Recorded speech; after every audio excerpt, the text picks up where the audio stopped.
$60 선이 정유 업계에서는 일종의 심리적, 재정적 마지노선이라고 해요.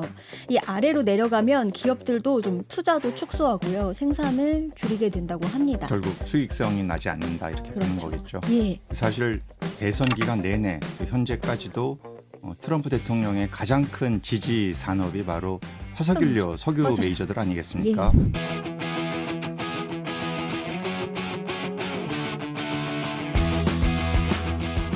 기후의 눈으로 경제를 읽다. 안녕하세요. CBS 기후로운 경제생활에 오신 것을 환영합니다. 저는 진행을 맡은 홍종호입니다. 한 주 동안 세계 각지에서 벌어진 기후 현안 전해드리는 주간 기후 브리핑 시간입니다. 오늘도 CBS 경제부 최소연 기자 나와 계세요. 안녕하세요. 안녕하세요. 네, 오늘 어떤 이야기 준비해 주셨습니까? 네, 첫 번째 소식입니다. 정유업계까지 관세에 당했다. 예, 이게 지금 워낙 글로벌 핫한 이슈예요. 우리나라 포함해서 전 세계가 지난주 관세 전쟁에 소용돌이 휘말렸죠. 이미 예견된 것이긴 했는데 관세 정책 발효되니 이제 주식시장 폭락하고 또 다음 날 또 90일 트럼프 대통령이 유예하고 그러니 다시 급등하고 이 완전히 롤러코스터 상황으로 좀 들어가고 있습니다. 맞습니다. 도널드 트럼프 미국 대통령이 지금 대외적으로 치르고 있는 관세 정책 후폭풍 많은 분들이 지금 실감하고 계실 겁니다. 예. 일단 트럼프 대통령 명분은 미국을 위해서라고 했는데 가만 보면 정작 가장 혼란스러운 건 미국 국민들 같아요. 지금 사재기가 웬 말입니까? 자, 관세에 지금 유가도 정신을 못 차리고 있어요. 석유 기업들까지 네. 타격을 받고 있는 겁니다. 최근 유가 관련해서 헤드라인 쫙 모아보면 지금도 보셨겠지만 폭등, 폭락, 급등, 급락 자, 이런 키워드들이 지금 하루 단위로 자리를 바꾸고 있어요. 자, 오늘은 유가 관련해서 좀 정리를 해봤습니다. 먼저 관세의 타임라인 보면서 좀 설명을 드릴게요. 자, 4월 2일, 트럼프 대통령이 모든 국가에 10% 기본 관세 부과하는 행정명령에 서명하면서 60개국의 상호관세 덧붙였어요. 자, 이 다음 날 나스닥이 6% 폭락했고요. 동시에 원유도 투매 대상이 됐습니다. 막 던졌어요. 여기에 오펙 플러스의 석유 증산 소식이 들려옵니다.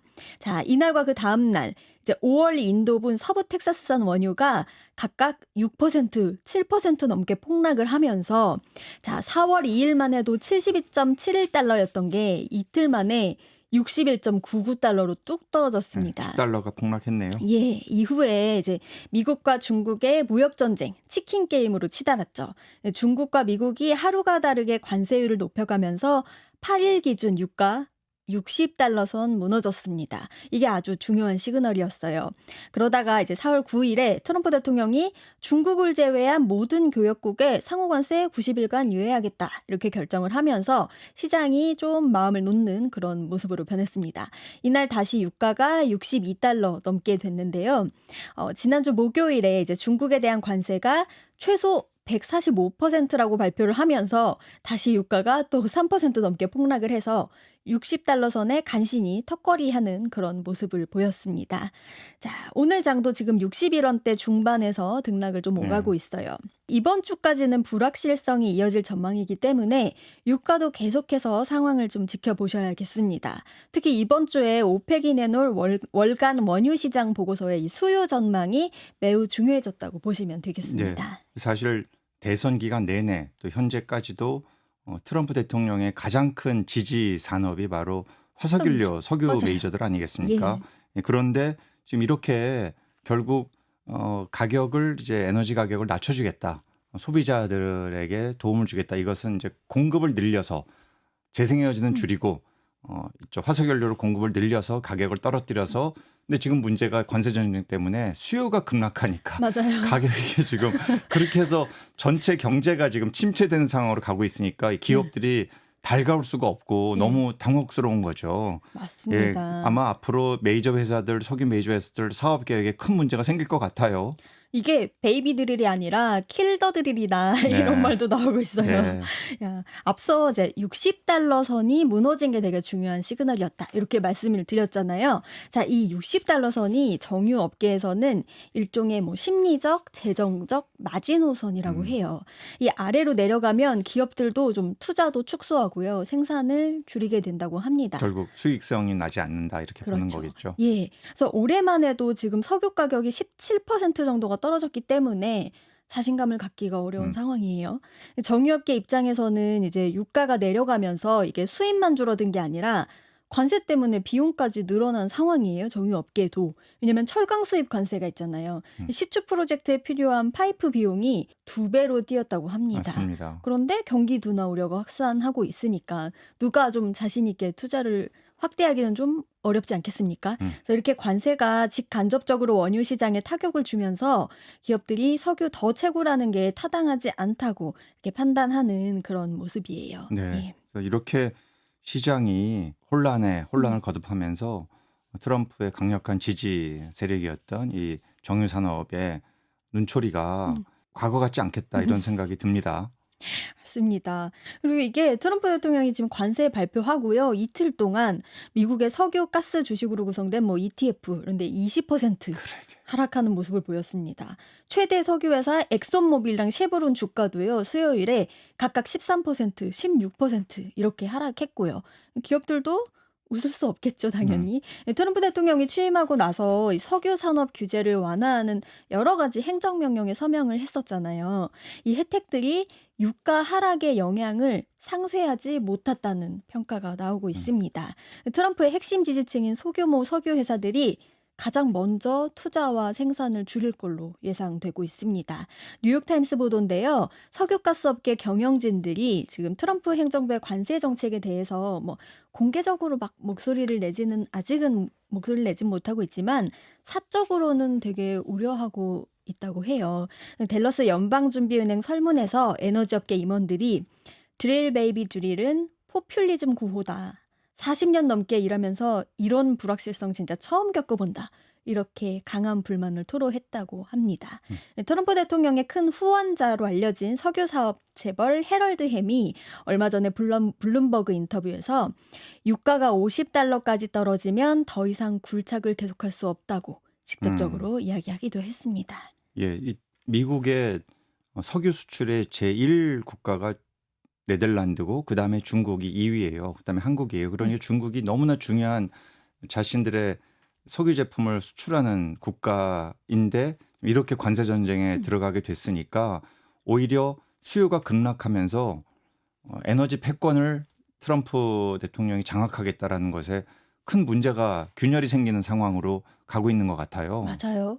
지금 트럼프가 화석연료 민다고 이렇게 알려졌는데, 자, 관세가 지금 트럼프가 좋아하는 화석연료에 도움이 안 되는 게 적나라하게 드러나고 있습니다. 이게 석유 산업이 본질적으로 글로벌 산업이잖아요. 그렇기 때문에 미국이 석유 가스 패권국으로 부상하는데 큰 원동력이 된 것도 바로 자유무역입니다. 그런데 이 자유무역의 질서를 뒤흔들고 있기 때문에 뭐 글로벌 산업인 석유 산업이 가장 먼저 타격을 받고 있는 게 아닌가 생각이 들어요. 10년 전에 의회가 석유 수출 금지 조치를 좀 해제하면서 원유 시장에서 미국의 영향력이 굉장히 강해졌는데요. 작년만 해도 미국의 석유 해외 판매 흑자액이 450억 달러에 그렇습니다. 달했습니다. 작년 미국 수출에서 에너지가 15%를 차지하는 그런 뭐 효자 수출 품목이었죠. 근데 지금 관세와 무역 봉쇄 조치로 이런 상황이 바뀔 수 있다는 게 전문가들 진단입니다. 우려하시는 것처럼요.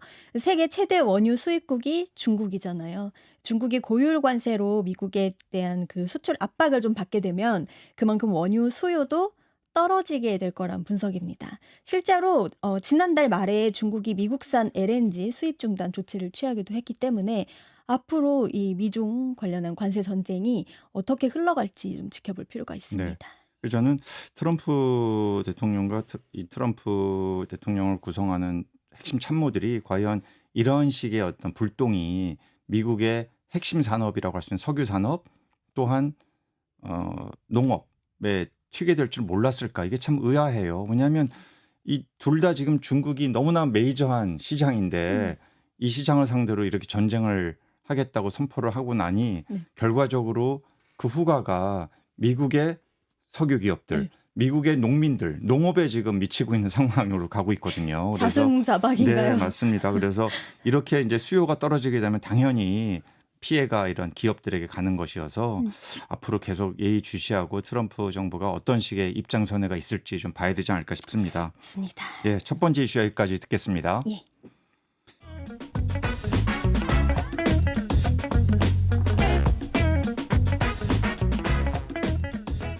캘리포니아 주지사 개빈 뉴섬 같은 경우에는 나중에 뭐 대권 잠룡으로 성장할 수도 있는 그런 인물이지 않습니까? 자, 트럼프 관세 행정명령 서명하고 딱 이틀 뒤인 4월 4일에 영상 메시지를 하나 냈어요. 내용이 뭐냐면 캘리포니아 주정부 차원에서 전 세계와 새로운 무역 기회를 독자적으로 제공하겠다. 뭐 GDP 기준 세계 5위죠. 그렇습니다. 캘리포니아는 네, 웬만한 한 줄을 그냥 국가로 치면은 맞아요. 세계 5위예요. 웬만한 국가 저리 가라 하는 그런 캘리포니아에서 좀 독자적으로 방법을 찾겠다고 하면 뭔가 정말 찾을 수도 있을 것 같은 기후 전쟁에서도 좀 트럼프 대통령과 끝까지 맞서지 않을까. 캘리포니아의 그 아이덴티티 같은 그런 정책이잖아요. 자, 다음은 어떠한 이슈 또 알아볼까요? 네, 두 번째 소식입니다. 트럼프 밖에서는 관세 전쟁, 안에서는 기후 전쟁. 네, 결국 뭐 미국 얘기를 안 할 수가 없네요. 워낙 맞습니다. 새로운 좀 당혹스러운 정책들을 트럼프가 갖고 와서요. 예, 지금 기후 측면에서도 미국 내부에서 심상치 않은 조짐이 있습니다. 그래서 소개해드리려고 해요. 자, 발단은요. 관세 정책 발효하기 하루 전날인 지난주 8일 트럼프 대통령이 서명한 행정명령입니다. 어떤 내용이냐면 연방정부의 에너지 정책과 상충되는 기후변화 관련 주정부 법 집행을 중단하도록 펜 본디 법무장관에게 지시한 겁니다. 자, 우리가 계속 트럼프 대통령이 취임하더라도 기후변화 관련한 정책에 대해서 너무 극단적으로 뒤집기는 어려울 거다 이렇게 좀 예상을 했었던 근거 중에 하나가 바로 주정부의 개별 정책 아닙니까? 자, 이걸 무력화시키겠다는 거예요. 네. 이 미국 대통령이 갖고 있는 가장 강력한 권한 중에 하나가 영어로 Executive Order, 행정명령 이거거든요. 예. 지금 사실 미국의 연방 공무원들 20만 명이 졸지 해고됐어요. 이게 이제 이유가 능력 부족을 이유로 능력이 안 능력 된다. 부족.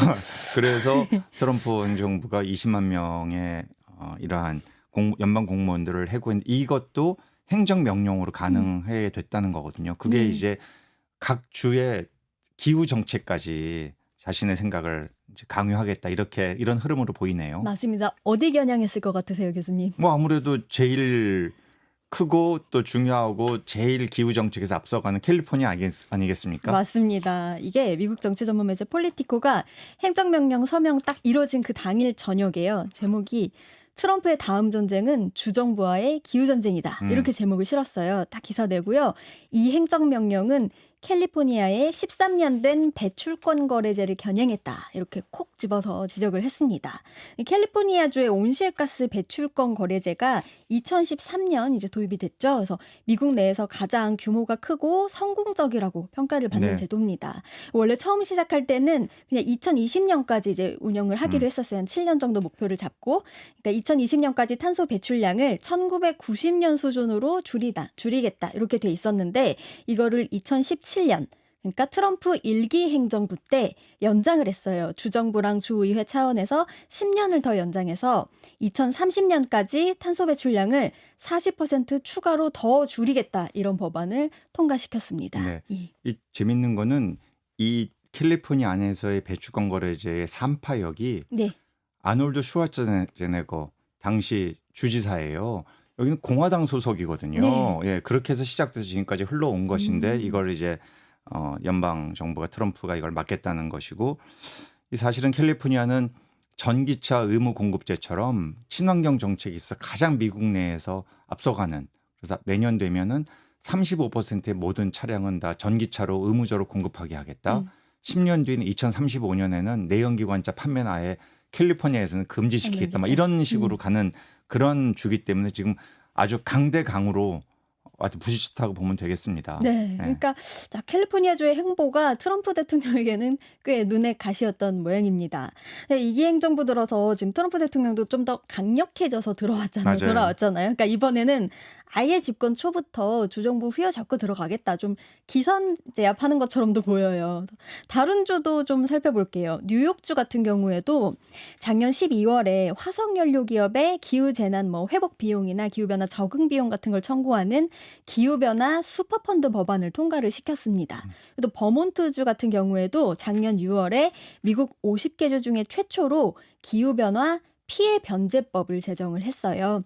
근데 보면 지금 캘리포니아 게빈 뉴섬 주지사랑 뉴욕의 캐시 호컬 주지사는 민주당 소속인데요.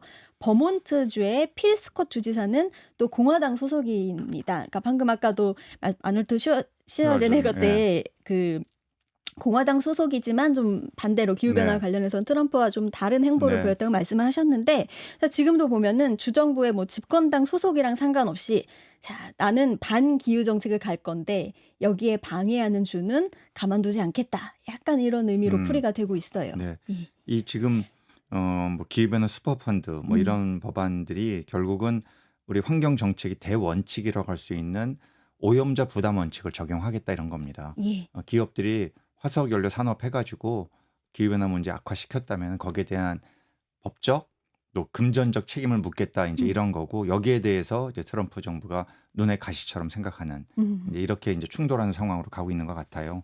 기업에다가 비용 부담을 네. 물리는 부분에 네. 대해서. 그렇죠. 예, 이제 버몬트주를 조금 살펴볼게요. 자, 집권당이 공화당이라고 말씀을 드리긴 했는데 원래는 여기가 전통적인 민주당 그렇죠. 우세 지역이죠. 네. 텃밭이죠. 미국 동부 지역이니까요. 예, 아무래도. 미국 예. 진보 진영 대표주자 버니 샌더스 상원 의원 지역구이기도 하고요. 필 스콧 현 주지사가 또 공화당 대선 경선 때 트럼프 말고 니키 헤일리 전 그 주요엔 대사를 좀 지지를 했던 인물입니다. 또 공화당 집권 지역이지만 트럼프 정책에 기본적으로 우호적이지 않고 좀 진보적인 색채가 아주 짙은 지역이라는 것도 좀 참고할 만한 것 같습니다. 자, 일단 결국에 어쨌든 기후 대응 관련해서 좀 연방 행정부와 다른 목소리를 못 내게 하겠다. 요런 그 행정 명령이죠. 자, 근거를 좀 살펴를 봤어요. 그래서 명령 이유를 좀 설명을 하고 있는데 타당한지 한번 들어보세요. 네. 이렇게 연방 행정부와 상충하는 각 주의 기후 법률과 정책이 국가 간 그리고 각 주 사이에 공기, 물, 천연자원 관련해서 자꾸 논쟁을 유발하고 다른 주의 사업까지 부당하게 차별을 한다. 또 각 주끼리에 평등이란 말을 했어요. 평등을 침해하고 법적 근거도 없이 자의적이고 과도한 벌금을 소급 적용한다. 그러면서 이런 주정부의 법률과 정책은 미국 에너지를 부흥하고자 하는 내 행정부, 우리 정부 목표와 근본적으로 양립 불가하다. 그렇기 때문에 유지돼선 안 된다. 이렇게 설명을 했습니다. 구체적으로 예도 들었어요. 뉴욕주랑 버몬트주는 화석연료 기업들이 옛날에 온실가스 배출한 걸 가지고 돈을 뜯어내려고 했다고 지적을 했고요. 캘리포니아 같은 경우에는 좀 예를 들어 캘리포니아는 기업의 사용 가능 탄소량에 그냥 처음부터 불가능한 상한선을 적용해 놓고 이거를 처벌한다면서 거액을 지불하라고 비용을 사실상 강요하고 있다. 이렇게 주장을 했습니다. 네, 어떻게 보신가요? 네, 결국 뉴욕이나 이런 캘리포니아, 버몬트주의 이러한 일련의 기후 정책에 대해서 아주 강력한 비판의 화살을 날린 건데요. 사실은 미국 내에서 연방법이 주법보다 앞설 수 있습니다. 앞서겠죠. 그러나 또 행정명령이라는 것도 연방법 내에서 맞아요. 진행되는 것이지 주법 모든 것을 다 통과할 수는 없잖아요. 아마 여기에 대한 여러 가지 위법적인 소송 이런 것들이 예견되네요. 예, 안 그래도 지금 법적 분쟁으로 좀 비화할 조짐이 보입니다. 이 캘리포니아 비영리 언론기관 칼 매터스 보도에 따르면요. 컬럼비아 로스쿨의 도시기후법을 다루는 세빈 센터의 에이미 터너 센터장이 이런 말을 했어요. 수정헌법 10조에 따르면 연방정부가 법률로 정하지 않은 부문에서는 주 당국이 자체적 법규를 규정할 권한이 있다. 연방정부가 마음에 안 든다고 막 그냥 못하게 할 수는 없다. 그러다가는 분명히 헌법적 위기를 초래할 거다라고 지적을 했습니다. 근데 지금 이게 또 송사가 좀 얽히고 설켰어요. 뉴욕주 같은 경우에는 자체적인 그 슈퍼펀드법 위헌 소송이 지난주에 제기된 상황이거든요. 자, 이게 지금 텍사스주 법무부 장관이 주도를 했고요. 여기에 엘라베마, 아칸소, 조지아, 아이다호, 아이오와, 캔자스, 켄터키, 루이지애나 등등 20개 주가 지금 동참을 했어요. 자, 예, 아, 위헌 소송 이제 제기한 주끼리 또 싸우는 형국이 됐네요. 맞습니다. 예, 제기한 이유가요. 미국의 국가 경제 자립 기반을 이루는 핵심 에너지 산업, 그러니까 화석 연료 산업을 위헌적으로 침해했다. 이게 소송 이유예요. 여기에 석유가스협회 상당수도 소송 당사자로 이름을 올렸습니다. 주체가 누군지는 알 수 네, 있겠죠. 네, 그러니까 일단 지금 크게 두 갈래예요. 그러니까 주정부의 자체적인 그 기후 대응법이 위헌인지, 또 하나는 이거를 무력화하려는 트럼프의 행정 명령이 위헌인지. 그러니까 결국에는 이걸 따질 공이 사법부로 넘어간 상황이라고 볼 수 네. 있습니다. 참 이런 어떤 주간의 또 소송 이런 걸 보면서 사실 텍사스주가 미국 화석연료 산업의 가장 핵심 주 아니겠습니까? 예. 그렇지만 또 재생에너지도 굉장히 늘어나고 있는 주기도 하거든요. 네. 그런데 이런 트럼프가 갖고 오는 여러 정책들이 정말 미국 내에서 여러 정치적인 또 경제적인 갈등을 일으키고 있는 바로 그 현장을 우리가 보는 게 아닌가 하는 예. 생각이 들어요. 네. 결국 또 공은 사법부로 넘어가는 상황이 됐네요. 예, 약간 우리랑 좀 비슷하게 됐어요. 사법부 그렇습니다. 판단을 예. 기다려야 되는데 네. 이 문제가 하나 더 있습니다. 자, 연방 정부하고 석유가스 회사가 갖고 있는 아주 막강한 권한이 하나 있죠. 돈줄이에요, 네. 돈줄. 아까 트럼프의 위헌 소지를 지적했던 컬럼비아 그 로스쿨의 에이미 터너 센터장이요. 트럼프가 행정 명령으로 주정부의 법률을 완전히 무력화할 수는 없다고 보는 견해는 분명한데 문제는 지금 각종 기금을 차단해서 관련 사업이나 연구를 못하게 할 수는 있다. 오히려 사실은 그게 더 걱정된다. 네. 이런 취지의 의견을 좀 덧붙였어요. 이게 돈줄 끊기 공격도 벌써 시작이 됐다는 그런 분석이 많습니다. 자, 뉴욕타임스 지난주 보도인데요. 트럼프 행정부가 프린스턴대 지구온난화 연구가 사람들한테 기후 불안을 조장한다면서 연구 보조금을 삭감한 걸로 전해졌습니다. 그래서 트럼프 2기 행정부의 기후 악행이 예상했던 거지만 이제 본격화됐다. 이렇게 좀 풀이가 되고 있습니다. 네. 그런데 이제 저는 이 일련의 이제 사건을 좀 쭉 살펴보면서 이게 근데 각 주정부에서도 좀 주지사들이 자기 이제 좀 정치적 생명이 또 달려 있고요. 또 자기 소신이 있고 그다음에 지역 민심도 반영을 해야 되기 때문에 가만히 있을 거라고는 생각이 들지 않습니다. 자, 좋은 예가 하나 나왔어요. 자, 트럼프 대통령이 시작한 관세 전쟁 때문에 지금 국제무역 질서 자체가 흔들리고 있잖아요. 자, 근데 캘리포니아 주지사 개빈 뉴섬 같은 경우에는 나중에 뭐 대권 잠룡으로 성장할 수도 있는 그런 인물이지 않습니까? 자, 이 사람이 어떤 행보를 보였냐면, 자, 트럼프 관세 행정명령 서명하고 딱 이틀 뒤인 4월 4일에 영상 메시지를 하나 냈어요. 내용이 뭐냐면 캘리포니아 주정부 차원에서 전 세계와 새로운 무역 기회를 독자적으로 제공하겠다. 이렇게 공언을 했습니다. 근데 물론 이게 실현 가능한지는 좀 따져봐야 돼요. 왜냐하면 미국 헌법상 이게 개별주가 관세를 좀 독립적으로 협상하거나 글로벌 무역 거래를 할 권한이 또 없으니까요. 근데 이제 뭐 GDP 기준 세계 5위 그렇습니다. 캘리포니아는 네, 웬만한 한 주를 그냥 국가로 치면은 맞아요. 세계 5위예요. 웬만한 국가 저리 가라 하는 그런 캘리포니아에서 좀 독자적으로 방법을 찾겠다고 하면 뭔가 정말 찾을 수도 있을 것 같은 그런 기대가 좀 저는 생기더라고요. 네. 그래서 좀 기후 전쟁에서도 좀 트럼프 대통령과 끝까지 맞서지 않을까. 캘리포니아의 그 아이덴티티 같은 그런 정책이잖아요. 그래서 이대로 무너지지 않고 뭔가 맞설 걸로 저는 보이긴 하거든요. 네. 자, 교수님은 예, 어떻게 보시나요? 캘리포니아는 워낙에 특히 기후 정책, 환경 정책에 있어서는 미국의 50개 주 중에 가장 앞서가는 적극적인 진보 성향의 정책을 일관되게 펴온 그런 주고요.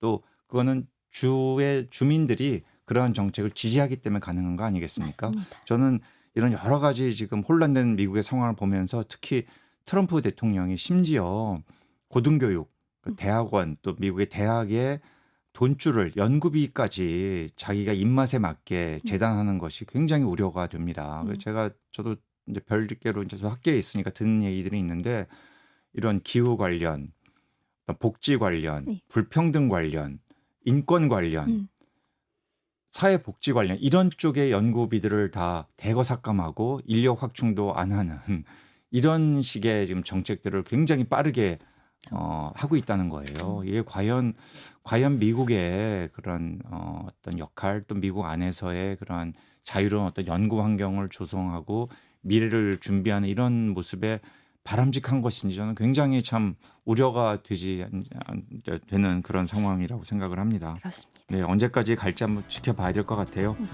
자, 오늘 말씀 여기까지 듣겠습니다.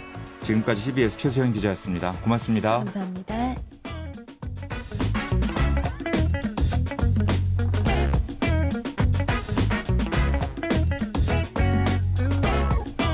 That actually this transition to net zero is in our self-interest. This is the best policy choice. We see this as a huge economic opportunity. But I think the single most important difference has been the political mandate, if you like. So clear and consistent. How is that possible? I mean, you came to Korea 3 years ago. You saw what's happening politically in Korea. I Yeah. mean, there can be some difference even in your country from Labour and Conservative. Yeah.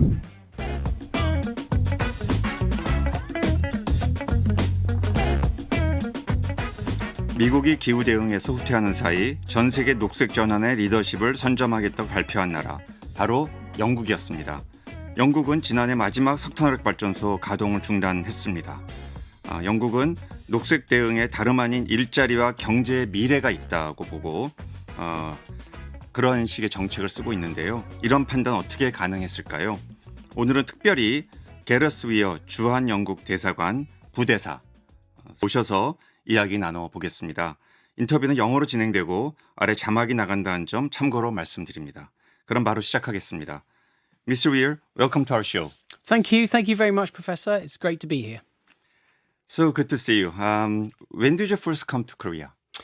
I arrived with my family in July 2022. So coming up for 3 years, and they've been three very, very good years. Okay.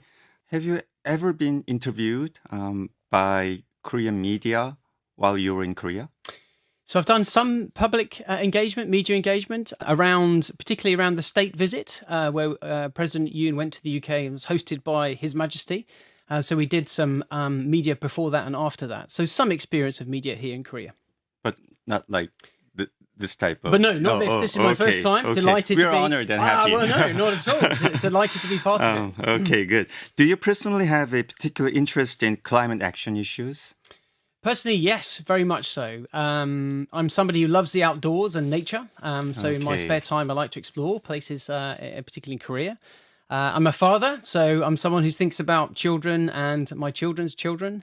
And I'm also someone who's been fortunate enough to work in different countries. So I've been posted to Mozambique and Nepal. And so I've seen, if you like, the climate debate and the impact of climate in different countries to understand what effect it's happening. So yes, it's something I followed for a long time. Okay. Well, let me ask you about your government. The UK government is doing a lot to tackle the climate crisis. What are some of the important initiatives? You're absolutely right. The UK is very much trying to lead on the climate agenda internationally. And I think it's more than initiatives. The way the current government has framed the clean power and the race to net zero is a mission. They have 5 missions, the current government, and one of the missions is this net zero or clean energy and enabling net zero. So it is by definition, therefore, long-term and whole of government, if you like, whole of society ambition to get to net zero. And I think the fundamental belief in the UK is that the cost of inaction, effectively by pushing the problem to the right, will be far greater than addressing the cost now and the opportunities they present today. And so it's based on that we have a mission in our government domestically, but also based on that sort of very solid, ambitious domestic change agenda is also internationally. And at COP just last year, our Prime Minister announced an even more ambitious NDC for the UK and is looking to partner with other like-minded countries and share and collaborate with others who are also on the kind of transition to clean energy.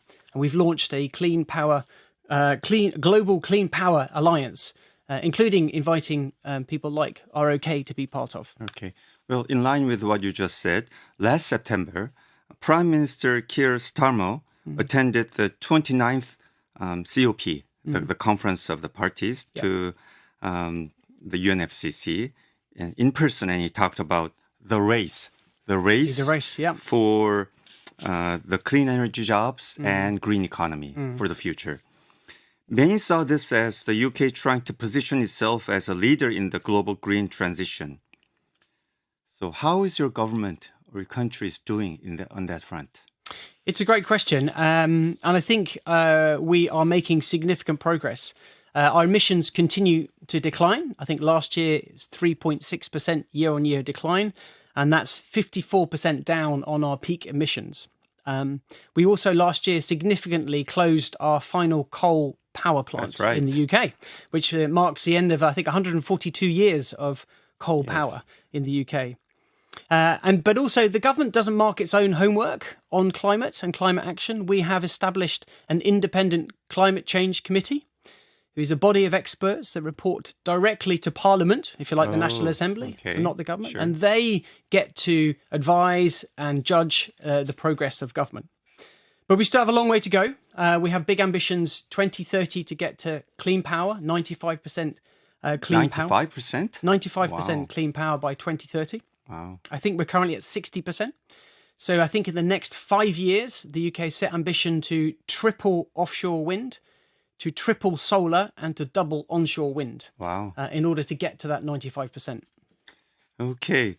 Well, that sounds really impressive. But when it comes to actual implementation, there can be some challenges.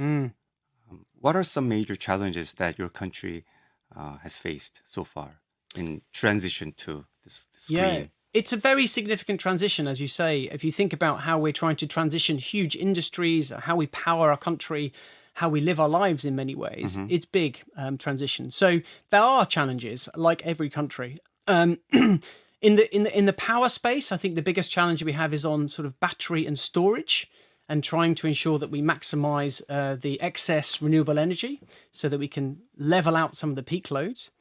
But beyond that, I think one of the biggest challenges we face is decarbonizing our housing sector.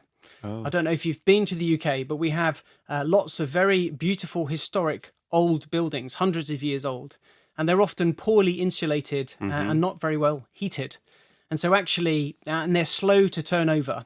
So actually, decarbonizing our buildings is going to be a big challenge for the UK in the long run. Well, this is a question that I would always wanted to ask. Well, I saw a IEA statistic, and it shows in year 2000, 25 years ago, Korea and UK, their renewable energy proportion in electricity generation was around 2%, around the same. But in 25 years later, present, UK, it's almost, as you said, close to 50%, maybe over 50% this year. Korea still lingering around 10%. What made your country a huge transition from coal or fossil fuel based to renewable energy based in a rather short period of time? What's the secret of the success? It's a great observation. I would say two things. So one has been on some of the policy innovations. So I think one of the things the government has done is for example, the contracts for difference, which effectively is an auction the government runs to set a price that is a guaranteed price for offshore wind developers. So they know then what the price will be and can build their financing around that for the long term. So I think that has been essential in sort of giving stability to specific investments in offshore wind, which have grown hugely over the last time. But I think the single most important difference has been the political mandate, if you like. So clear and consistent political mandate over those 2 decades plus that clean energy and net zero is bipartisan, the way that we need to go as a UK. And I guess the heart of that has been that actually this transition to net zero is in our self-interest. This is the best policy choice long-term for UK, both from a national security perspective, an energy security perspective, and also for an economic development perspective. Back to your question about the race. We see this as a huge economic opportunity. So I think that long-term, clear, bipartisan signal has allowed industry and allowed people to transition, investment to come in, and for us to then reshape our trajectory on renewables. You just emphasized bipartisan consensus. How is that possible? I mean, you came to Korea 3 years ago. You saw what's happening politically in Korea. I Yeah. mean, there can be some difference even in your country from Labor and Conservative. Yeah.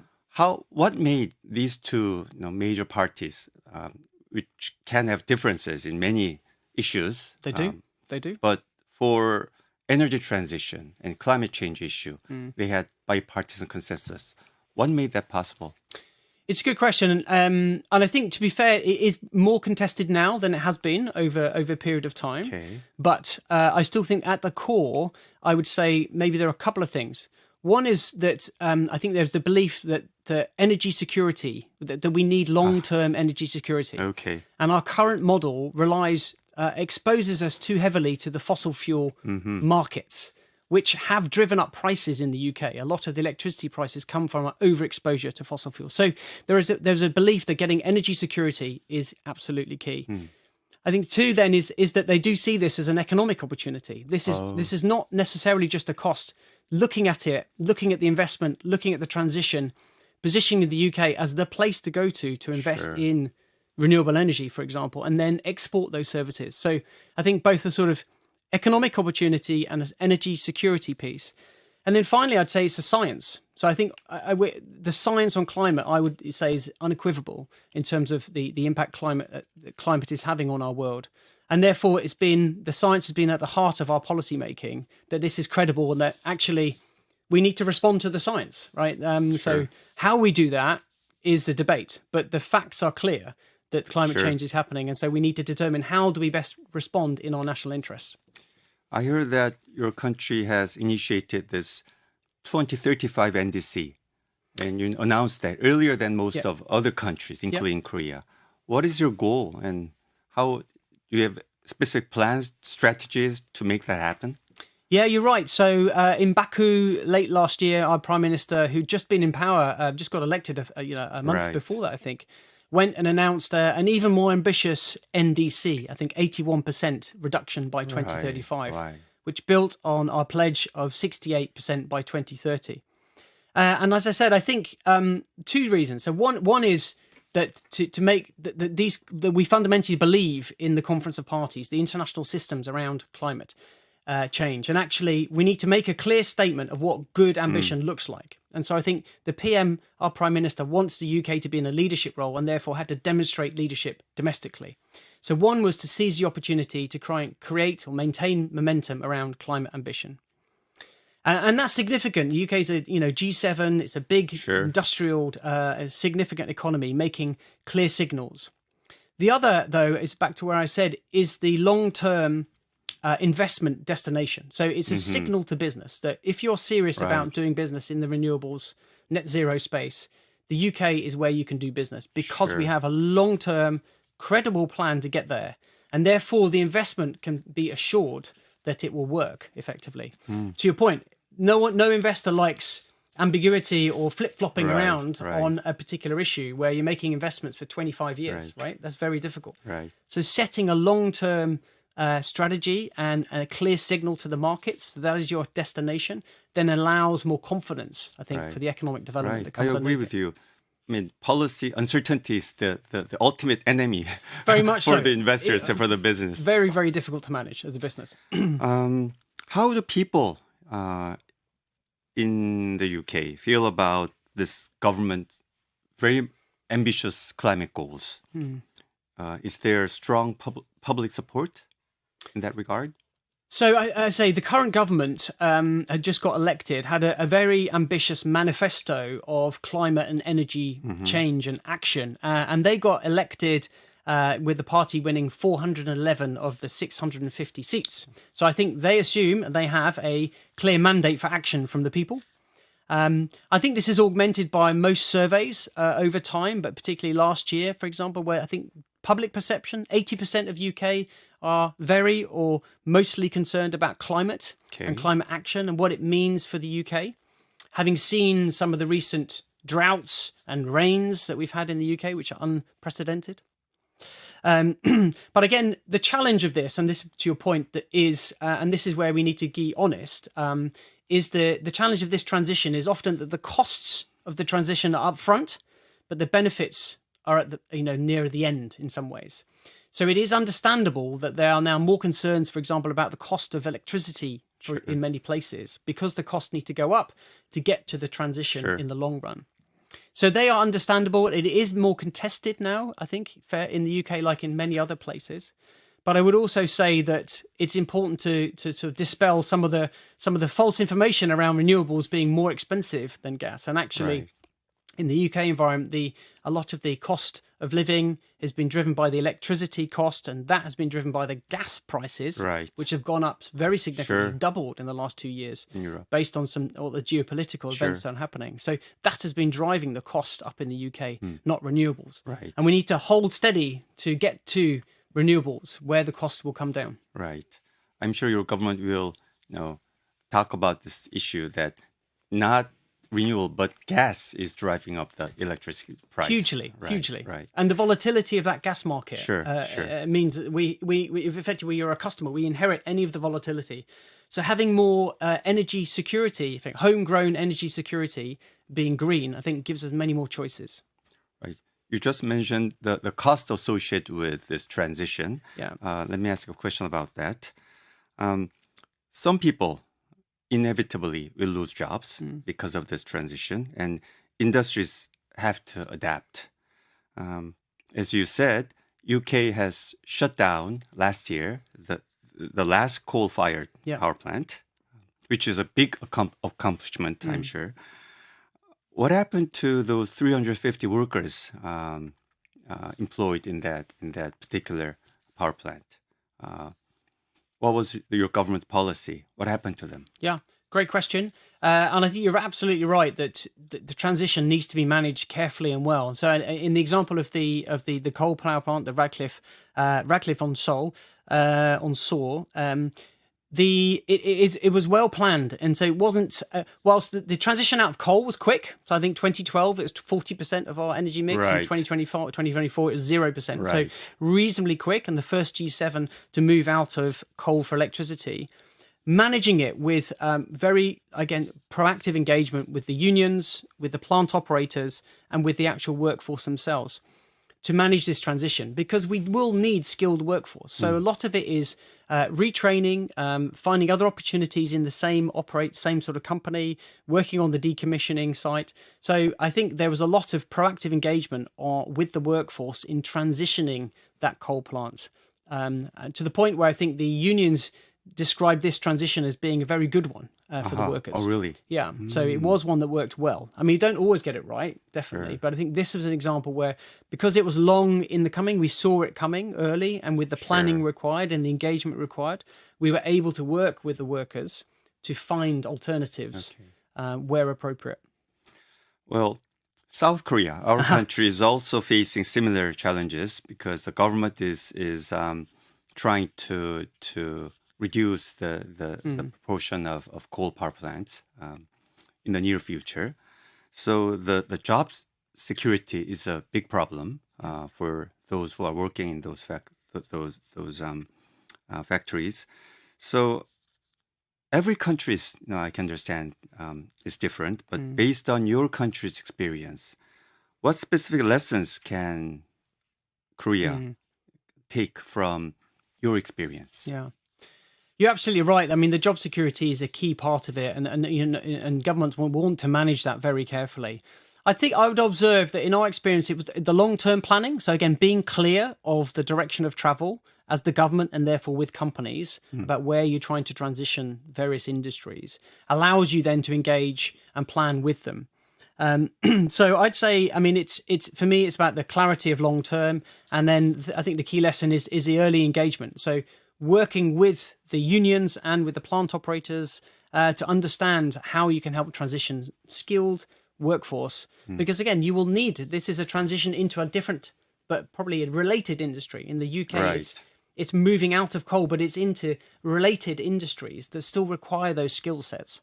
So it's how you transition workforces into the next economic opportunity. Okay. Well, UK is, very renowned for the offshore wind energy. Of course, you also have huge onshore wind as Yeah. well. But even here, there must have been conflicts, Yeah. especially with local fishing communities, I can imagine, worry about their livelihoods. How did the UK deal with this issue? Well, Korea, our National Assembly just passed a special act trying to promote the offshore wind industry in Korea. So, can you tell me some lessons Yeah, that it's you a learned? great question, and it's complicated. I mean, delighted that the National Assembly passed the offshore bill, and we're looking to continue to work with the National Assembly on and how if there's any way we can help implement it. But you're right, it's complicated, and I would observe in the UK. We mandated local consultations, so this is the ensuring that you engage with the local community of where an offshore wind investment is going. We incentivized revenue sharing models with local communities. We have looked at how you can maximize job creation in the local communities by the investment of the offshore wind investment. We have looked at where we need to do grid expansion to connect new parts of renewable energy, how those living within the grid or near the grid can get discounts by being near the grids off their energy bills, for example. We've tried to add more innovation in people buying parts of the wind turbines, for example. So trying to make it something that maybe local communities could partake in some sort of mini shareholder way. But overall, I think it's around trying to get to the point where people understand this not as a cost, but as an economic opportunity in their community. And certainly from our perspective, one of the things about the UK economy is it's very dominated by London. There are lots of things in London which drive the economy. And actually, over the many years, some of the industrial towns have struggled in the UK. And in this, we see, offshore wind and green industrialization is an opportunity to re-energize those towns. I see. And so it's a way of bringing economic development into parts of the country which may not otherwise get it. I hope our politicians can listen to what you just said through our show. Well, but unfortunately, around the world, there are some skepticisms about climate actions. Well, for instance, Mr. Trump is talking about drill, baby, drill still. But as you just said, UK is fully committed to green transition, and you say there are huge business opportunities and job creation opportunities in this endeavor. Why is it that? Are you sure that your position, your government position, will be the global trend toward the future? So I'm not sure. No, I think it's contested. With the change of approach from the U.S. administration. But I would say my view is that we need to distinguish between sort of what is noise and what has structurally changed. Okay. So I would ask the question: what has structurally changed about the risks and opportunities of climate that would lead one to have a very different policy? And for my assessment and my understanding, that there's nothing has structurally changed about what is fundamentally happening to our planet.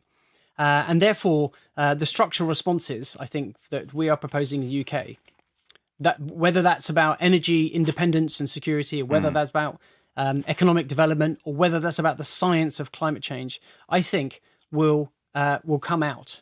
But it is a narrative that we need to win. It is a narrative that we need to talk to people about and debate with, to understand and debate with people and win the argument that actually the structural changes are still the structural risks, the structural opportunities of the planet we live in are still what they were 6 months ago. In fact, even worse in some ways. So that's how I would answer it. We need to distinguish between the noise and what's structurally changed, and then we need to go and win the narrative. I'm definitely on your side. Great to hear. Well, just talking about the climate crisis, that may not be enough to get people on board with energy transition. What strategies has the UK government used to gain public trust and encourage people to embrace these changes? Yeah. I agree. But I think talking about crisis can be counterproductive sometimes, because people feel that it's too big and too far Right, away right. and too distant. I think what the UK government and the UK is trying to do is to demonstrate the tangible benefits of the transition for people, and that can be anything from like higher air quality that the Right. transition will bring, Sure. through to enjoying nature and protecting nature, of which many people enjoy, the magnificent nature of both this country and Korea. And so the argument that it enhances the quality of our life and lifestyle, I think, is a powerful one. Back to the the argument about jobs and sort of long-term economic security, I think, is a key one.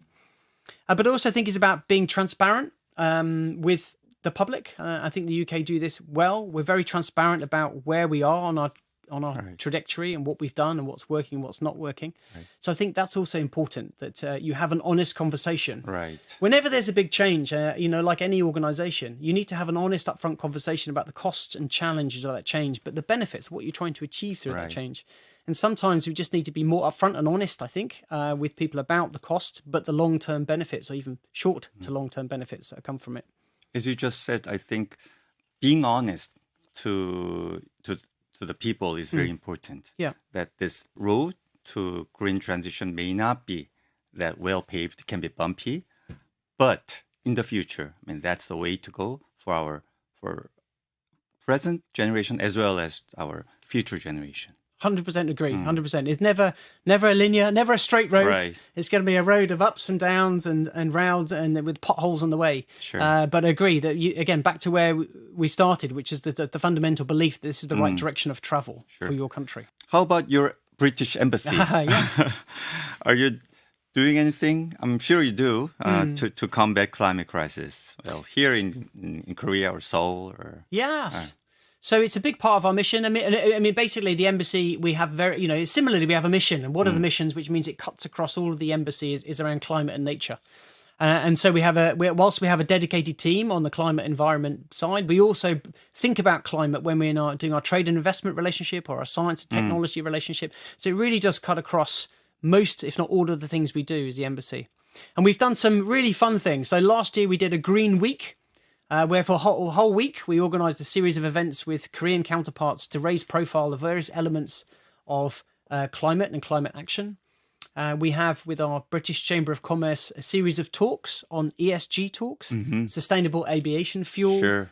greening AI. Right. So really trying to think about the cutting edge of what some of the climate choices that we have to work together. So it is really core to what we do at the embassy, and we hope to continue to work with all sorts of Koreans, to raise the profile of it and help the debate. As I said, back to winning the argument, back to debating with people, which is partly why I'm here, is, with your, the great work you do in raising the profile of climate and climate debate and climate action and why it matters to the world we live in today. And so sharing and trying to build more consensus around that long-term vision is how we see part of our role here.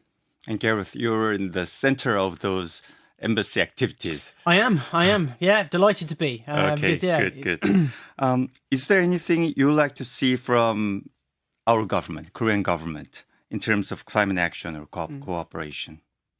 So, I mean, the Korean government have done many things on climate, which have been hugely commendable. And we look forward to continue to work with them. I would say maybe the one thing that we really need from Korea this year is for them to come back with an ambitious NDC for the next COP, which is aligned to net zero 2050. Right. As one of the big emitters that Korea is, we hope to work with Korea and support them to get to an ambitious NDC, which then I think will help catalyze other countries that are watching Korea and saying, how is Korea calculating? What are they thinking? And I think it could have an oversized influence on some of the multilateral space and other countries, depending on what Korea does in the next NDC. Okay. Well, finally, is there anything that you would like to say to our viewers of our show before we wrap up? Sure. Well, I mean, first of all, thank you for having me, and I hope that the viewers find it interesting. So, how do we do all that? And I think as individuals, I sometimes find it very hard. It seems to be too big a problem. It's too far away. And so, I guess my last and final message is the importance that each one of us has in our voice, in terms of what we say, how we debate, who we engage with, raising our concerns with parliamentarians, with businesses, as shareholders, but also then in our buying decisions. So, what we buy in terms of where we spend our money, how we invest our money, who we invest our money with, what sort of car we buy, what sort of food we eat. They are all lots of decisions, and the billions of those decisions that could change slightly will make a big impact, I think, on the case for climate. Okay, Gareth, thank you for sharing your thoughts. It was very informative, and thank you for coming here. 여기까지 듣겠습니다. 지금까지 게러스 위어 주한 영국 부대사와 이야기 나눴습니다.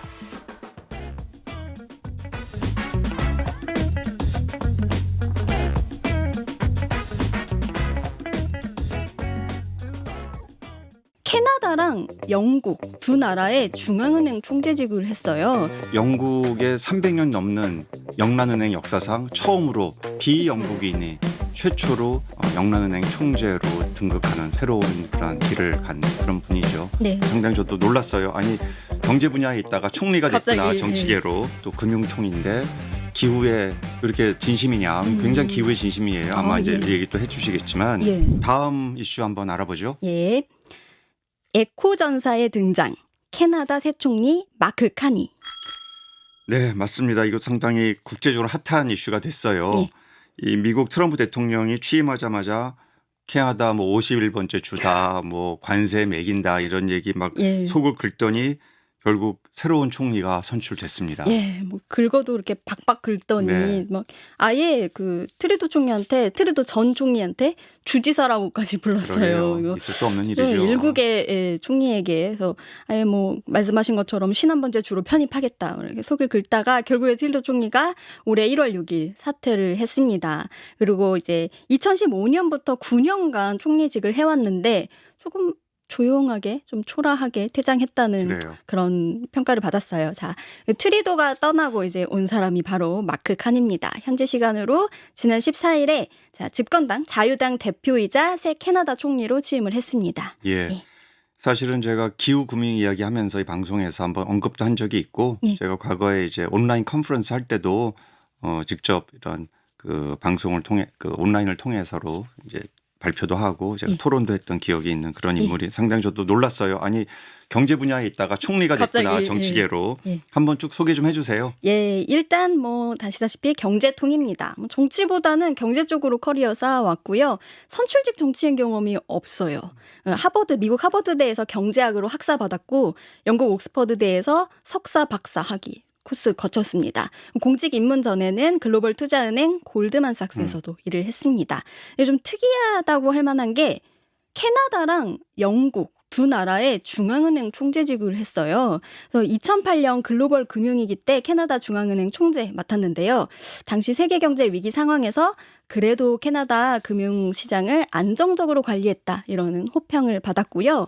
2013년부터 7년간은 영국 영란은행 총재 맡았습니다. 영란은행 설립하고 319년 만에 처음으로 비영국인이 수장에 오른 일로 굉장히 주목을 받았다고 해요. 네.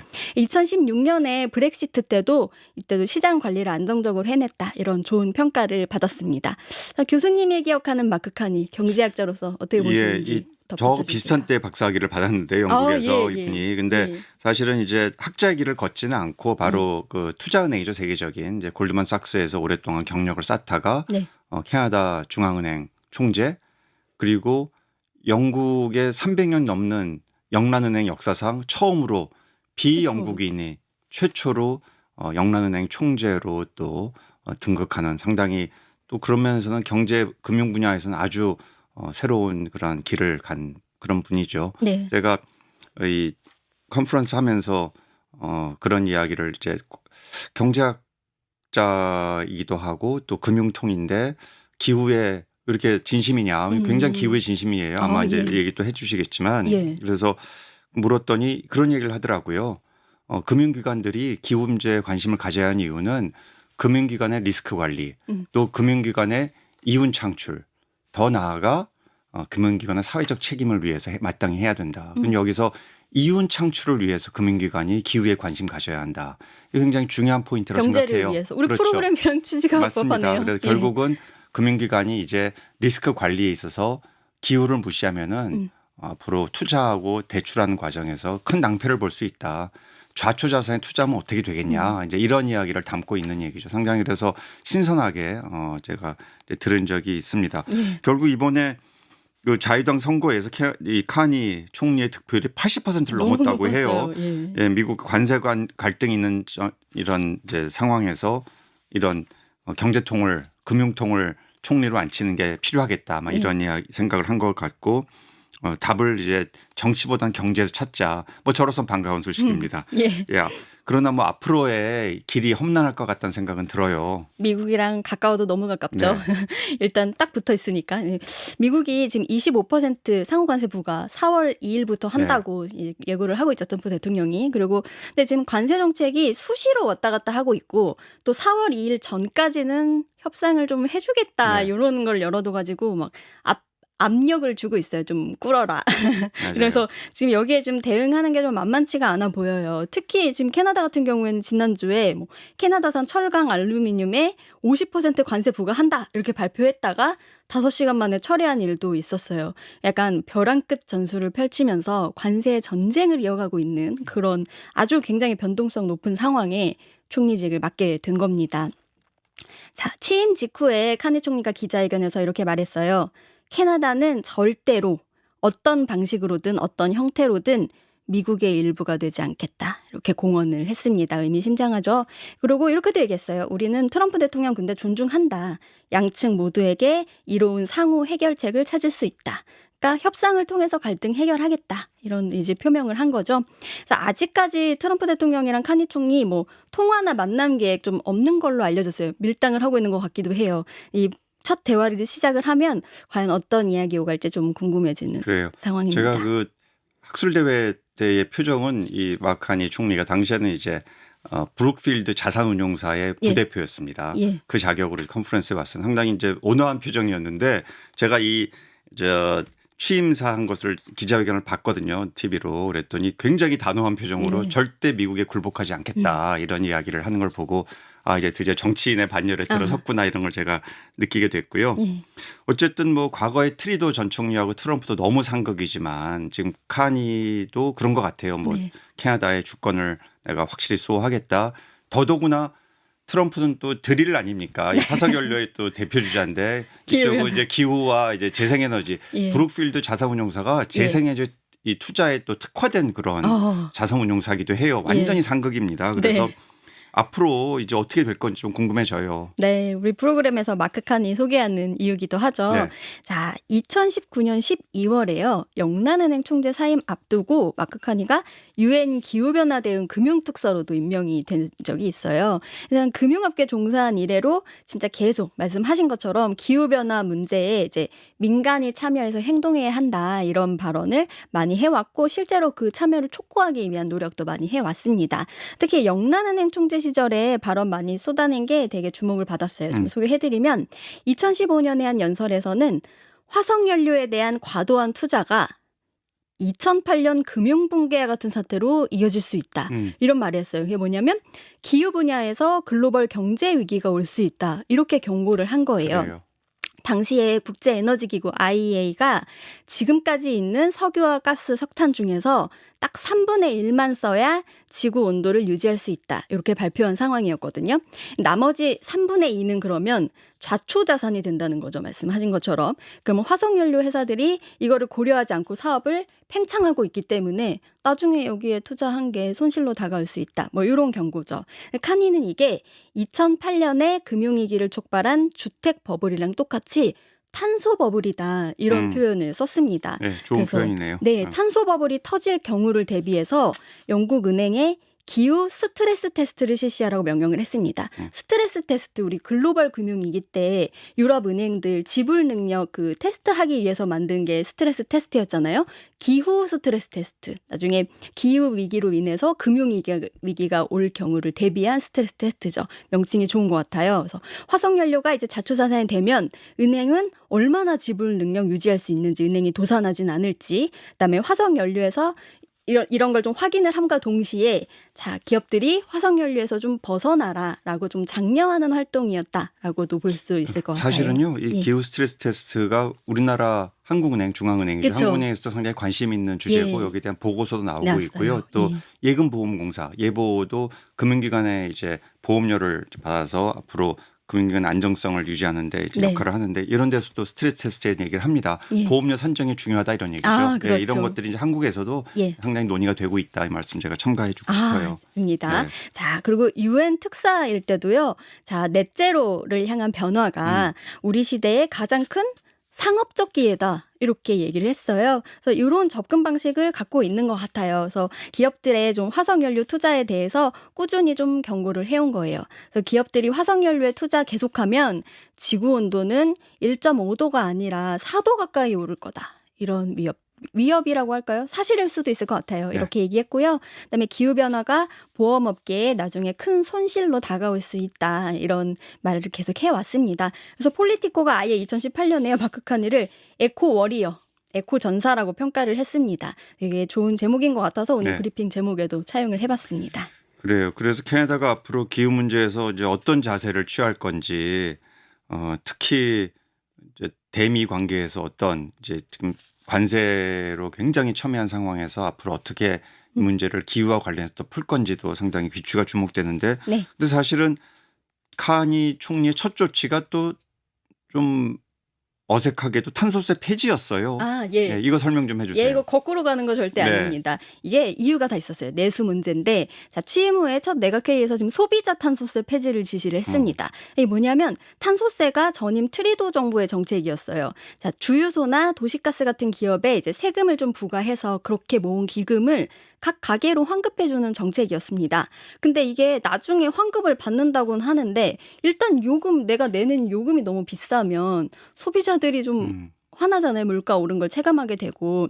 그 트리도 총리가 사임을 하게 된 배경이기도 한 게 지금 캐나다가 물가 상승이 굉장히 심해요. 그리고 주택 가격 상승도 심해서 지금 우리 작년 4분기 말에 GDP 대비 가계부채 비율이 우리나라가 세계 2위다. 이런 맞습니다. 뉴스 보셨을 네. 거예요. 자, 우리나라보다 유일하게 앞에 있는 나라가 캐나다입니다. 그렇군요. 예, GDP 대비 가계부채 비율이 100%가 넘었어요. 그래서 이 얘기는 우리나라랑 지금 비슷하게 부동산 시장이 굉장히 과열돼 있다는 거고 주담대 금리 인상 압력이 굉장히 큰 상황인 네. 거예요. 똑같이 물가 상승 압력이 굉장히 크기 때문에 여기다가 소비자 탄소세까지 있으면 물가가 너무 높으니까 일단은 조금 민심을 달래고 그래요. 민생 경제를 안정시킬 필요가 있기 때문에 요거를 폐지했다고 보시면 됩니다. 그래서 카니가 지난 3월 9일 선거 승리 연설 때 이렇게 말했어요. 자, 우리 정부는 가족, 농부, 중소기업을 분열시키는 소비자 탄소세를 즉시 폐지할 거다. 그러니까 민생 안정 취지에서 나온 거라고 보면 되고요. 그러니까 탄소세를 지금 대규모 오염을 유발하는 기업이 아니라 소비자에게 부담을 전가하고 있는 측면이 있다. 이렇게 해석을 할 수 있겠죠. 그러니까 소비자들이 내는 탄소세는 좀 줄여주고 좀 친환경적인 가전제품이나 전기차에 재정적 인센티브 같은 거를 줘서 얼마든지 오히려 그 채찍이 아니라 당근 쪽으로 가겠다. 맞습니다. 예, 재정 부담은 저탄소를- 되겠지만 그렇죠. 네. 좀 촉진하는 그런 정책이었다고 보면 됩니다. 그러니까 전체적으로 카니의 기후 비전은 되게 명확해요. 화석연료 투자에서 벗어나서 글로벌 청정 에너지 전환을 하겠다. 뭐 이런 겁니다. 선거 캠페인 때도 원자력, 수력, 풍력, 수소, 배터리 저장 탄소 포집 분야에서 깨끗한 에너지 강국이 되기 위해 투자하겠다. 이렇게 계속 강조를 해왔습니다. 그래서 에너지 전환이랑 관련 혁신이 미국에 대한 경제적 의존에서 벗어나는 하나의 방법이라고 생각을 하고 있다고 보여요. 연방 허가 개혁안을 제정을 해서 청정에너지 프로젝트 승인 더 앞으로 빠르게 할 거라고 하고요. 온실가스 배출 줄이는 기업에 인센티브 제공하는 대책도 가지고 있습니다.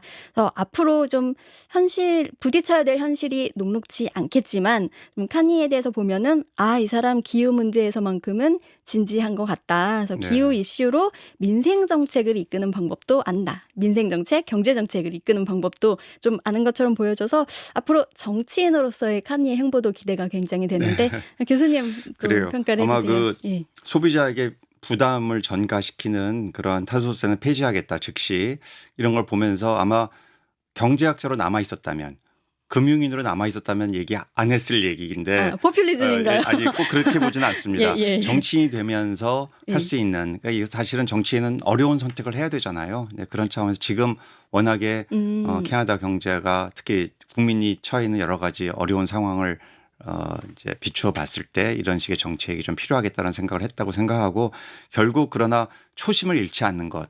모르겠어요. 정치인에게 얼마큼 초심을 잃지 않는 게 그걸 기대할 수 있는지 모르지만 어쨌든 뭐 제가 이렇게 직접 본 이런 마카니 총리의 그런 태도는 아주 기후 문제의 글로벌한 차원 또 국가적 차원에서 정책이 중요하다고 보기 때문에 한번 앞으로 추이를 계속 보면서 특히 당장은 미국과의 이런 관세 전쟁을 어떻게 대응할 워리어가 것이냐 돼야 돼요. 여기에 이제 그 리더십이 나오는 거니까 한번 예.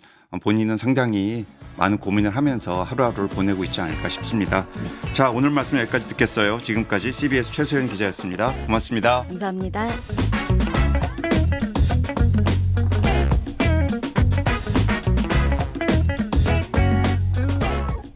과연 트럼프가 미 연방해양대기청, 우리 줄여서 노아라고 부르거든요. 그럼요. 노아 예산까지 줄일 것인가. 우리나라에서 뭐 기상청처럼 여겨지기도 하는데 생각보다 더 많은 기능을 합니다.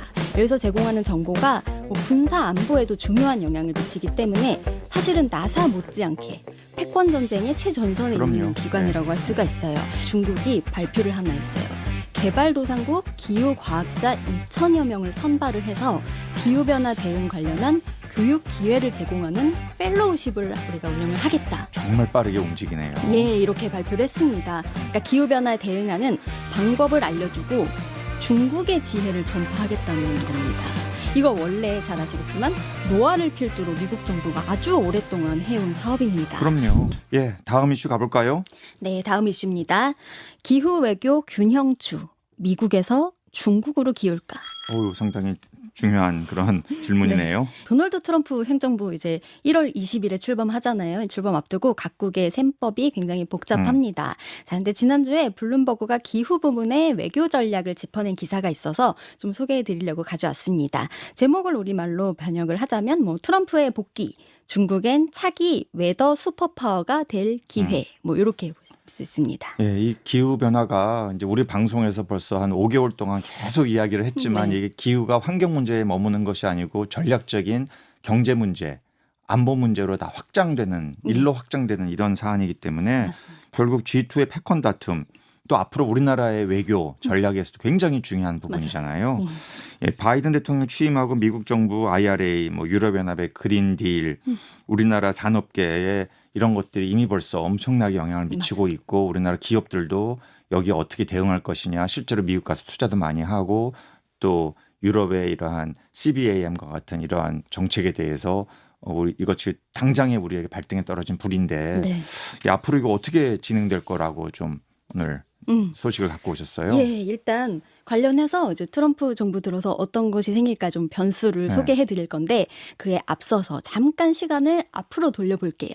자, 2021년 1월에 조 바이든 미국 대통령 취임할 때 취임 직후에 한 발표가 있어요. 기후변화 대응이 국가 안보와 외교 정책의 중심이 될 거다 이렇게 발표를 했습니다.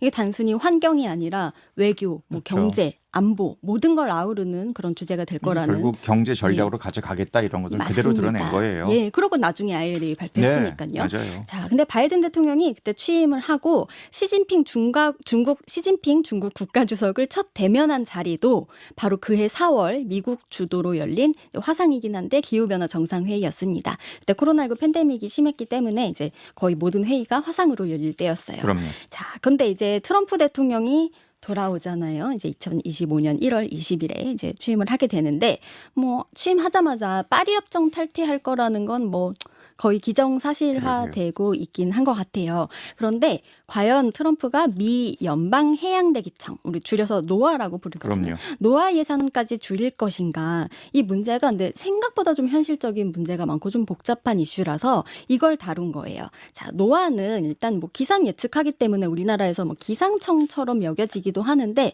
생각보다 더 많은 기능을 합니다.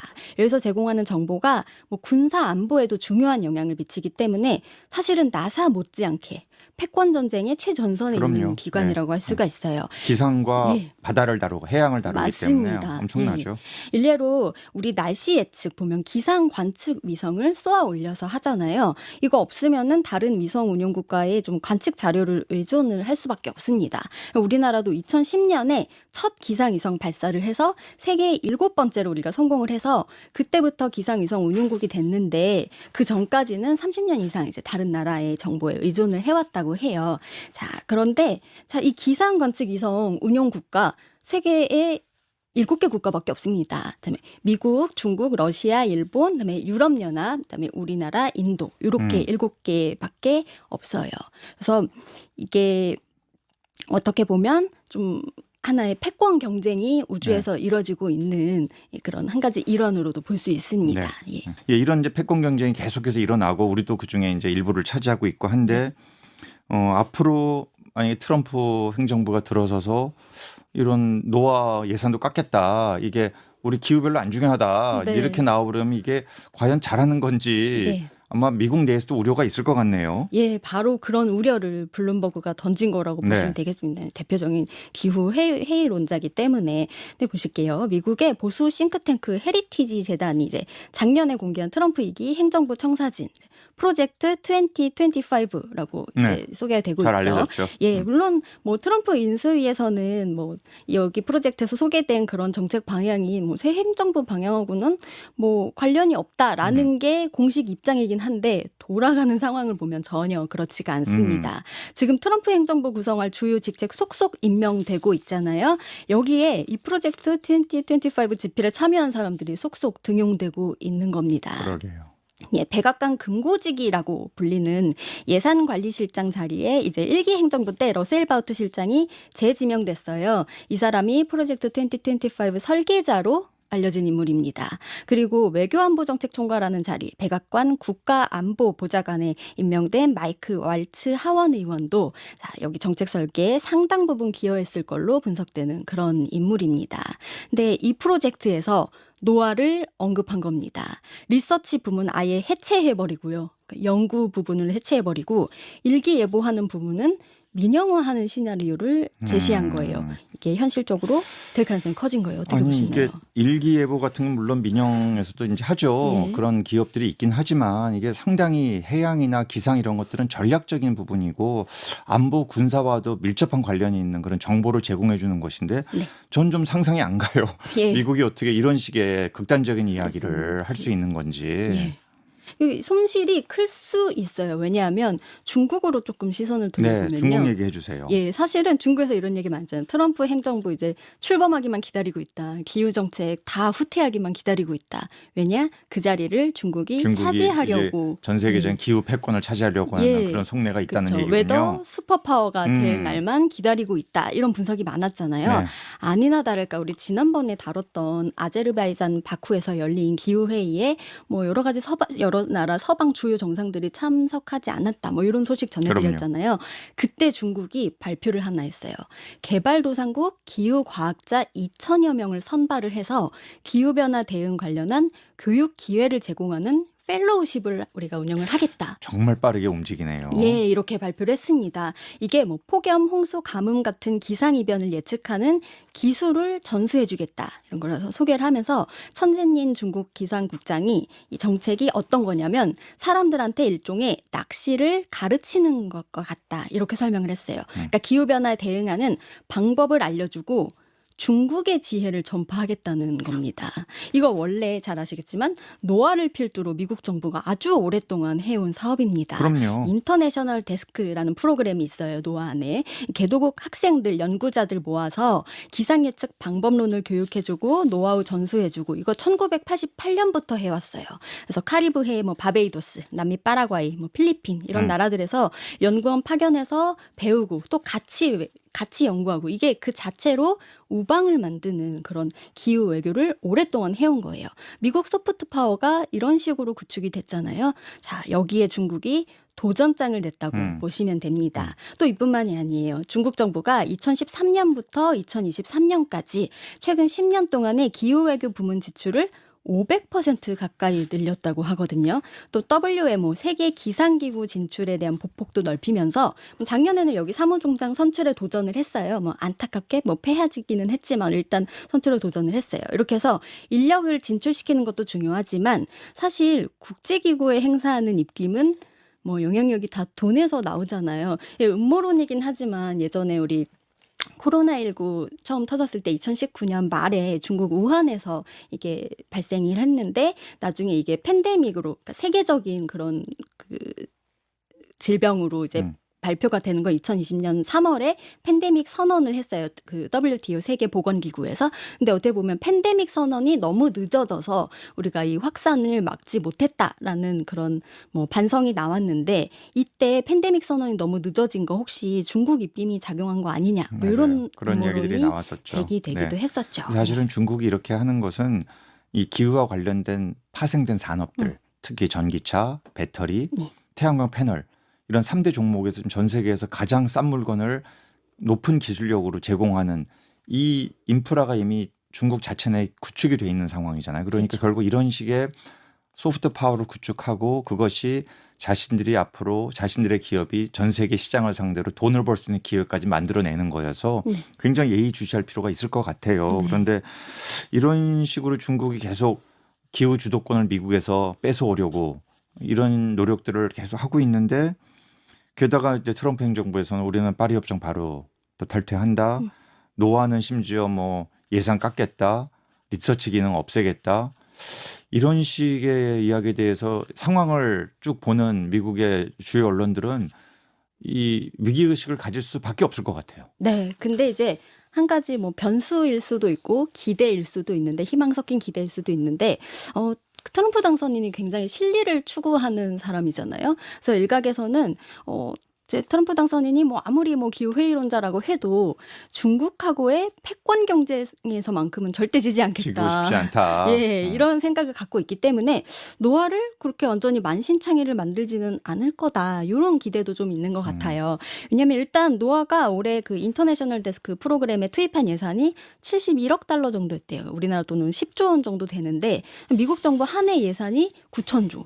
이 정도 되고 국방 예산만 한 1,000조 원이 넘잖아요. 그러면 뭐 노아에 쓰는 돈이 그렇게까지 큰 건 아닌데 정치적 상징성을 조금 완화하는 의미에서 노아 일부 기능을 조금 민영화할 수는 있지만 이 인터내셔널 데스크 같은 프로그램은 들이는 비용 대비 그 기후 외교의 그 잠재적 가치라고 할까요? 효과 같은 걸 좀 환산해서 개선기를 두드려 보면 또 다른 결정을 하지 않을까. 뭐 이런 기대가 좀 나오는 거예요. 더군다나 노아가 이제 대기뿐만 아니라 해양 관련 연구도 하잖아요. 자, 미중 패권 전쟁 앞으로 가장 불꽃 튀는 것 중 하나는 남중국해잖아요.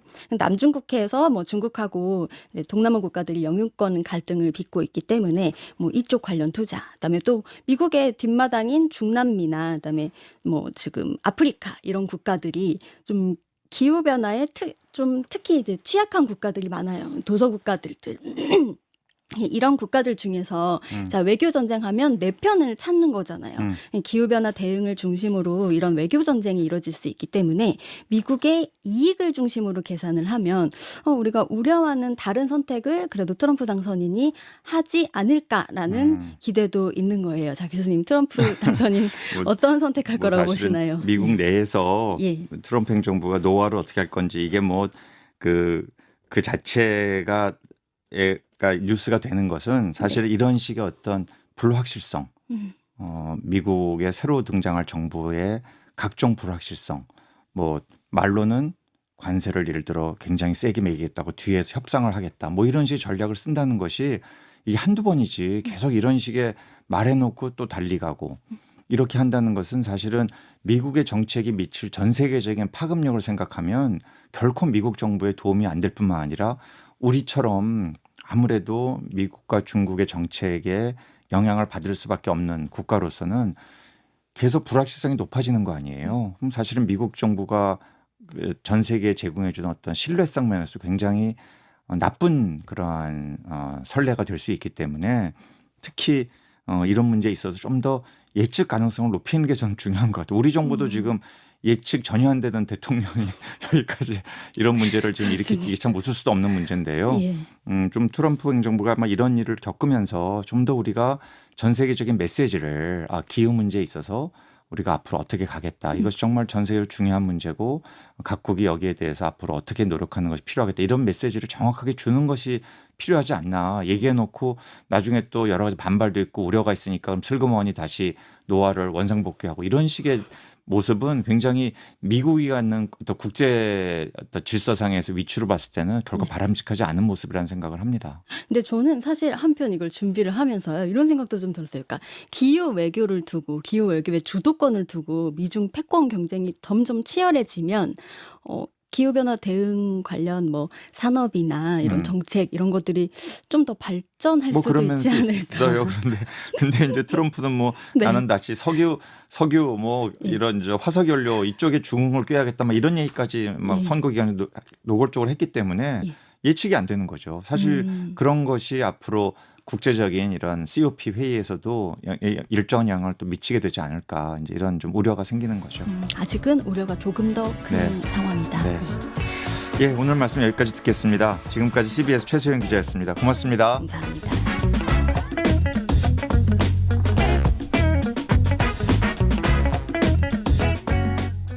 이미 우리의 중요한 기업들 산업들이 망가지고 있거든요. 뭐 정유, 화학, 철강 요즘 뭐 좋은 부분이 하나도 없습니다.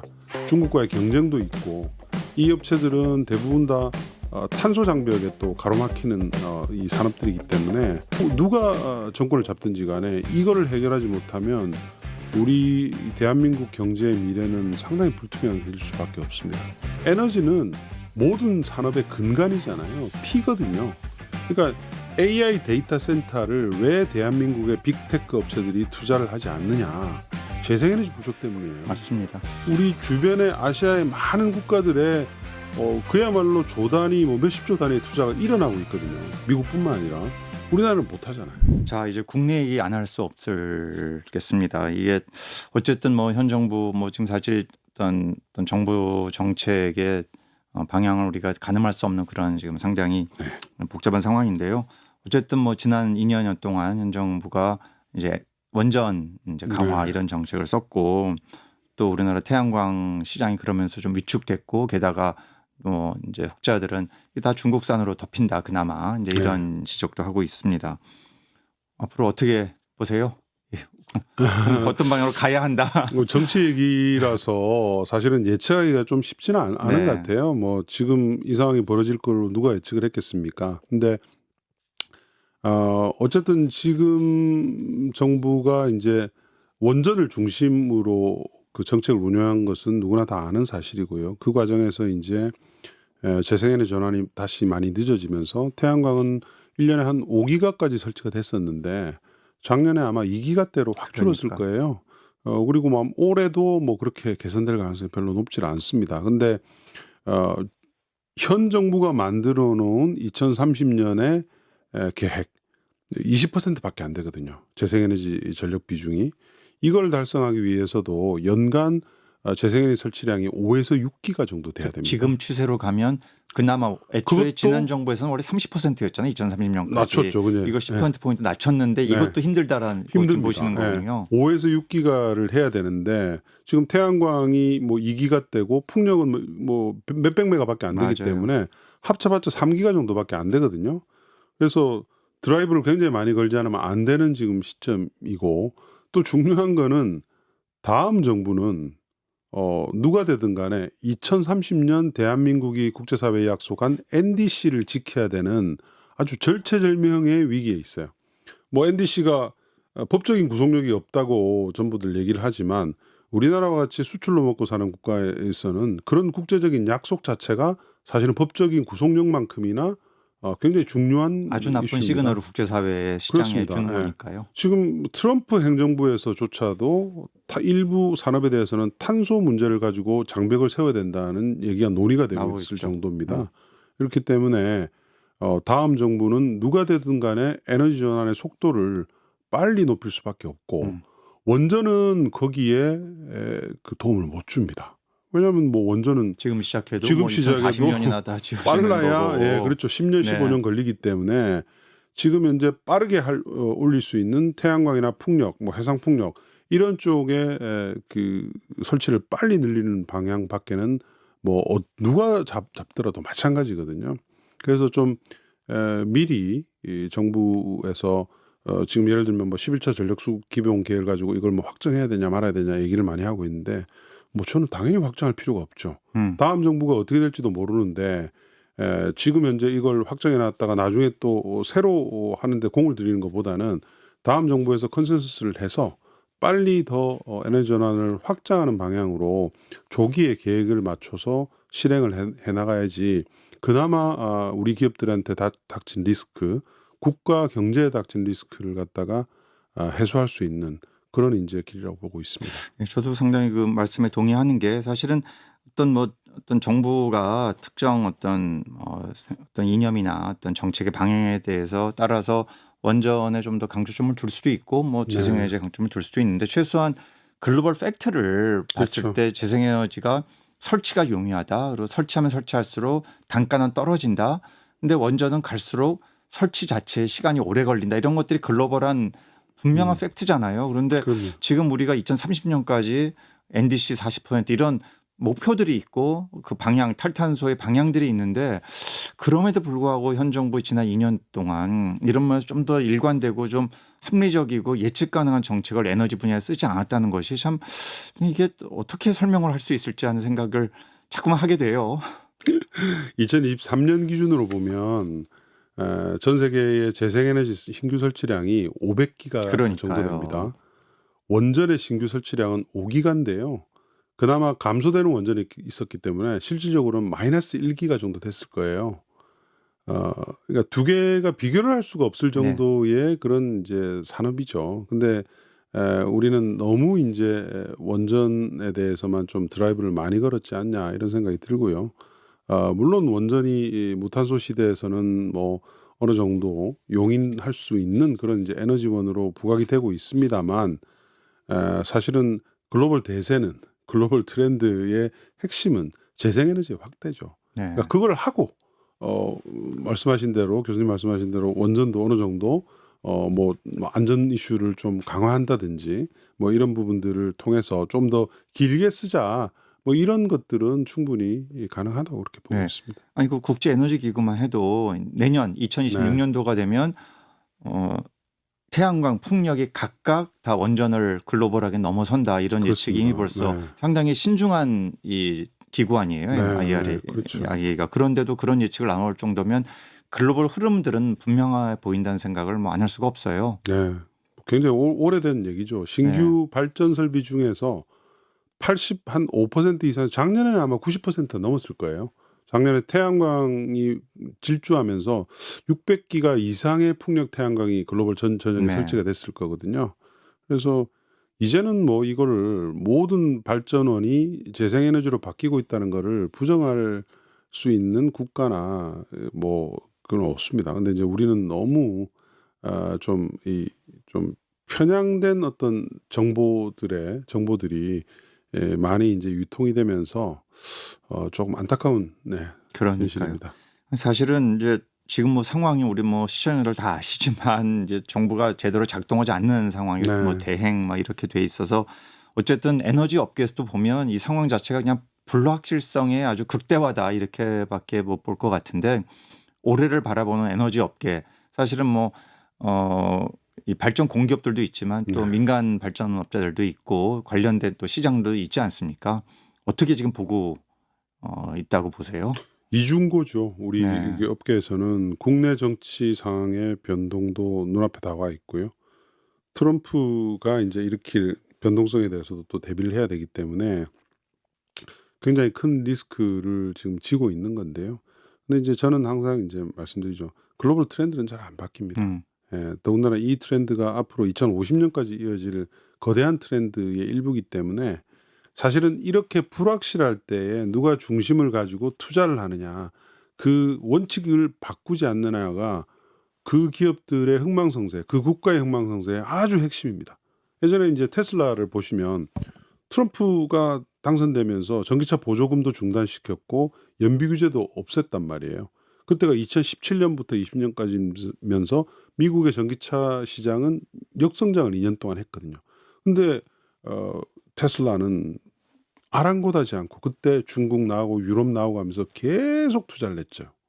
지금 테슬라의 시가총액이 전 세계 모든 자동차 업체들의 시가총액을 합산한 것보다 더 큽니다. 근데 그 기업의 사주가 또 트럼프와 지금 같이 그러니까요. 네. 정치 파트너 됐다는 게 참 아이러니컬합니다. 네, 뭐 그거는 사실은 약간 일론 머스크의 약간 뭐 여러 가지 꽤 전기차 이슈뿐만 아니라 뭐 스타링크라든지 또는 이렇게 그 자기 휴머노이드라든지 뭐 여러 가지 이제 다른 이슈들 때문에 한 거라서 뭐 그렇게 보고는 있는데요.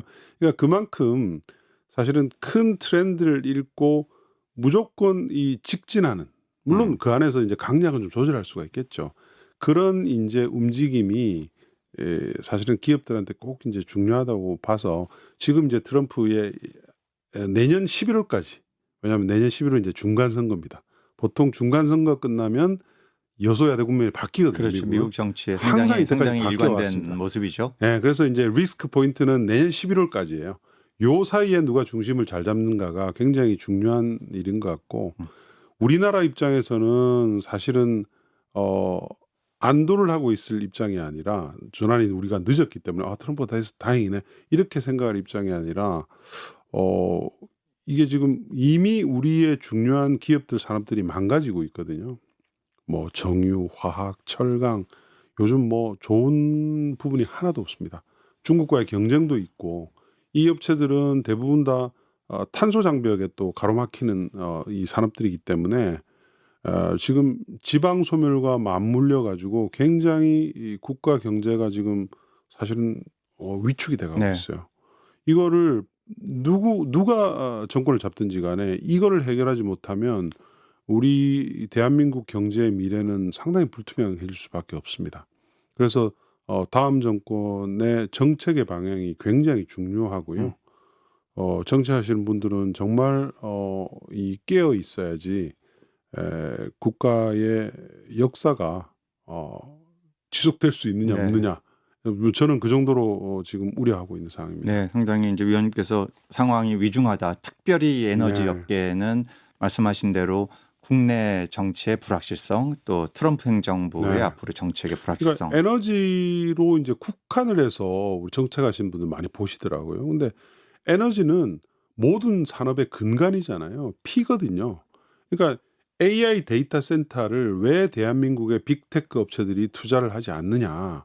재생에너지 부족 때문이에요. 맞습니다. 우리 주변의 아시아의 많은 국가들의 그야말로 조 단위 뭐 몇십조 단위의 투자가 일어나고 있거든요. 미국뿐만 아니라 우리나라는 못 하잖아요.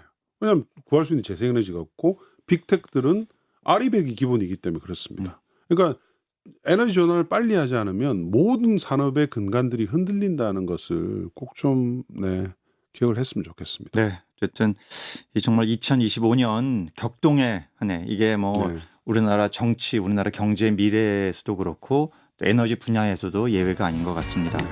예, 여기까지 듣겠습니다. 지금까지 한병화 유자투자증권 이사와 이야기 나눴습니다. 고맙습니다. 네, 감사합니다.